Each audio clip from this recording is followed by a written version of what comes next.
So you know Veterans Day? The day we are supposed to honor military veterans? Well, Chili's Steakhouse had a Veterans Day promotion that offers a free meal to any veteran who came there to eat. Sounds awesome, doesn't it? Well, it wasn't for a man named Ernest Walker. Ernest Walker served in the Army's 25th Infantry Division. He served from 1986 to 1991, which was verified by the National Archives and by the Records Administration. Ernest went to a Chili's location in Cedar Hill, Texas for the promotional meal. According to Ernest, he wears his uniform on one day a year, on Veterans Day. As Ernest Walker finished his meal and was preparing to leave, an elderly man who was allegedly wearing a Trump sticker told the restaurant manager that Ernest was not a veteran because he was wearing his hat indoors. Ernest had a service dog with him as well. The elderly man questioned Ernest about his service and said, "I was in World War II in Germany and we did not see people like you over there. They would not allow blacks." This elderly man then took it upon himself to tell the manager of the Chili's to take Ernest's meal away. Ernest took a video of the manager, who then came over to his table and asked for Ernest's military ID, which he had on him and he showed to the manager. He also had his discharge paperwork with him that he also presented to the manager. I guess the manager decided that wasn't proof enough because he proceeded to take Ernest's to-go meal,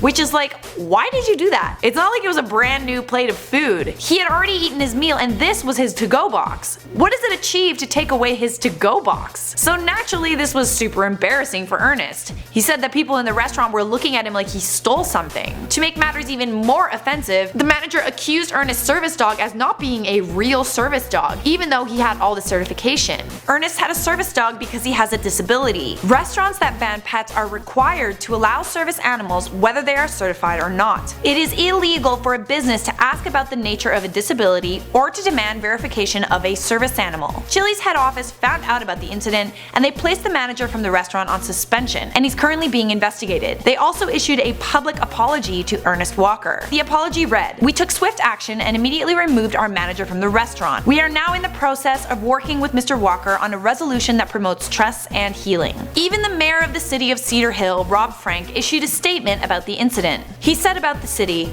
"This is not what we are about. I find it sad and much too prevalent in our society today that we apply the actions of individuals to entire cities and entire groups, and in doing so, make the exception the rule." What I find incredibly moving about this whole story is that Ernest Walker does not want the manager to get fired. He's not on a mission to make this man's life miserable. Even after this manager treated him with so much disrespect and verbally assaulted him, Ernest just wants to find a resolution, and for the manager to learn something from this. Chili's serves 200,000 free meals on Veterans Day as a gesture of appreciation for veterans. It's a shame that that gesture was soured by one man who took it upon himself to discriminate against someone because of their skin color. I'm referring to the other veteran that accused Ernest Walker of not being a real veteran. This guy genuinely thought that he was doing the right thing because he genuinely thought Ernest was stealing food from people who deserved it. What went wrong was this man refused to listen to Ernest, and I think that lack of empathy is causing this great divide in the USA right now. We need to start listening to each other and actually hearing what the other person is saying. That is all I have to say for now, and I'll see you in another video.